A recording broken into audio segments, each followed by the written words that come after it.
Friends எல்லோரும் எப்படி இருக்கிறீங்க? Welcome back to our channel.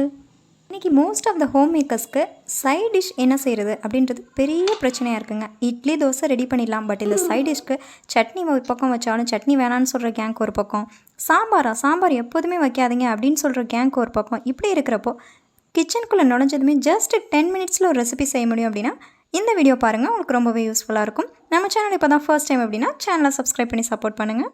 வீடியோக்குள்ளே போகிறதுக்கு முன்னாடி ஒரு ஆன்லைன் பார்ட் டைம் ஜாப் பற்றி பார்த்துடலாம். நம்ம வீடியோவை ஸ்பான்சர் பண்ணுறவங்க SBO school of business organisation.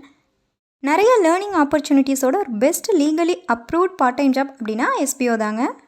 SBOவில் join பண்ணிங்க அப்படின்னா உங்களோட நாலேஜ் கெயின் ஆகிறது மட்டும் இல்லாமல் உங்களோட ஏர்னிங்ஸுமே கெயின் ஆகும். ஸோ இதை பற்றின ஒரு வீடியோ கிளிப்பிங் பார்க்கலாம். ஸ்கிப் பண்ணாதீங்க. பெரிய தப்பு. தினம் 300 ரூபாய் சம்பாதிக்க அரிய வாய்ப்பு. இன்ஸ்டாகிராம், Facebook பயன்படுத்த தெரிந்தால் போதும். Content post and content publishing மூலமா தினம் 300 ரூபாய் சம்பாதிக்கலாம். இந்த வேலை செய்ய 5 நிமிடம் போதும். Work training support, group communication support, all language customer live chat support, முக்கியமா சொந்தமா ஒரு பிசினஸ் ஸ்டார்ட் பண்ற அளவுக்கு உங்களால கற்றுக்கொள்ளவும் முடியும், சம்பாதிக்கவும் முடியும். இந்த வேலை வாய்ப்பு வழங்குவது 5 வருடத்திற்கு மேல ரன் ஆகிட்டு இருக்க நம்ம தமிழ்நாட்டு company school of business organisation private limited. மேலும் விவரங்களுக்கு டிஸ்கிரிப்ஷன்ல கொடுத்திருக்க நம்பருக்கு வாட்ஸ்அப் பண்ணுங்க.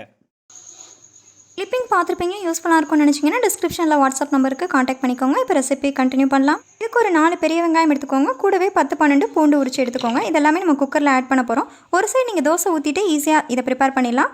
இது கூட ஒரு 3 பெரிய சைஸ் தக்காளி எடுத்துக்கோங்க. எல்லாத்தையும் சாப் பண்ணதெல்லாம் குக்கரில் ஆட் பண்ணிக்கோங்க. கூடவே பச்சை மிளகாய் நான் 2 ஆட் பண்ணுறேன். நீங்கள் எக்ஸ்ட்ரா காரம் வேணும் அப்படின்னாலுமே எக்ஸ்ட்ராவாக ஆட் பண்ணிக்கோங்க. அரை டீஸ்பூன் மஞ்சள் தூள் ஆட் பண்ணிக்கோங்க. 1 டீஸ்பூன் சாம்பார் பொடி ஆட் பண்ணிக்கோங்க. அது கூட ஒரு அரை டீஸ்பூன் அளவுக்கு மிளகாய் தூள் ஆட் பண்ணுறேன். குழந்தைங்க சாப்பிட்றதுனால காரம் கொஞ்சம் கம்மியாக செய்கிறேன். நீங்கள் வேணும்னா எக்ஸஸாக ஆட் பண்ணிக்கோங்க. இப்போ 1 கிளாஸ் அளவுக்கு வாட்டர் ஆட் பண்ணிக்கோங்க. இதை ஒரு 3 விசில் வச்சு எடுத்தீங்க அப்படின்னா இது வேகிறதுக்கு இடையிலே நம்ம தோசையே ஊற்றிடலாம். ஸோ தோசை ப்ரிப்பேர் ஆகும்போது உங்களுக்கு கரெக்டாக அதுவுமே வெந்து வந்துடும். இந்த ரெசிபி ப்ரிப்பேர் பண்ணுறதுக்கு இடையில் நீங்கள் ஒரு 4-5 தோசை ஊற்றி வச்சிங்கன்னா தாங்க சூப்பராக இருக்கும். ஏன்னா உங்களுக்கு இந்த ரெசிபியோட ஸ்மெல்லே ஃப்ளேவரே ரொம்ப சூப்பராக இருக்கும். உடனடியாக தோசை காலி ஆகிடும். ஸோ அதுக்கிடையில் ஒரு 4-5 தோசை நீங்கள் ஊற்றி எடுத்திங்கனாலுமே இது ப்ரிப்பேர் ஆகிறதுக்கும் கரெக்டாக இருக்கும். இப்போ பாருங்கள், நல்லா உங்களுக்கு வெந்து வந்துருச்சு. இதை ஒரு மேஷர் வச்சு நல்லா மேஷ் பண்ணி எடுத்துக்கலாம்.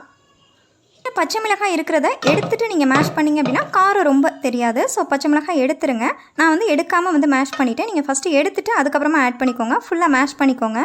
இப்போ தோசை ஒரு சைடில் வெந்துட்டுருக்கு. இதுக்கு ஒரு தாளிப்பு கொடுத்துடலாம். ஒரு கடாயில் கடலெண்ணெய் இருந்ததுன்னா ஆட் பண்ணுங்கள். ஃப்ளேவர் ரொம்பவே சூப்பராக இருக்கும். கடலெண்ணெய் ஆட் பண்ணிவிட்டு கடுகு, உளுந்து, சீரகம், சோம்பு ஆட் பண்ணிக்கோங்க. கருவேப்பிலை ஆட் பண்ணிவிட்டு கொஞ்சமாக பெருங்காயத்தூள் ஆட் பண்ணிக்கோங்க. இப்போ நம்ம மேஷ் பண்ணி வச்சுருக்கிற அந்த மிக்சரை இதில் ஆட் பண்ணுறோம். எக்ஸஸாக வாட்டர் வேணும் அப்படின்னா எக்ஸஸாக நீங்கள் ஆட் பண்ணிக்கலாம். ஒரு 2 to 3 மினிட்ஸ் கொஞ்சம் பாயில் ஆகட்டும். மல்லி இலைகள் இருந்ததுன்னா நீங்கள் மேலே தூவினீங்கனாலுமே இன்னும் சூப்பராக இருக்கும் இதோட டேஸ்ட்டு. இப்போ பாருங்கள், நல்லாவே கொதிச்சிருச்சு. இந்த டைம் நமக்கு கரெக்டாக தோசையுமே வெந்து வந்துருச்சு.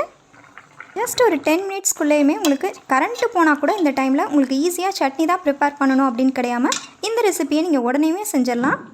தோசைக்கு மட்டும் இல்லைங்க, தோசை, இட்லி, இடியாப்பம் கூட ரொம்பவே டேஸ்ட்டாக இருக்கும். இந்த ரெசிபி மறக்காமல் உங்கள் வீட்டில் ட்ரை பண்ணி பாருங்கள்.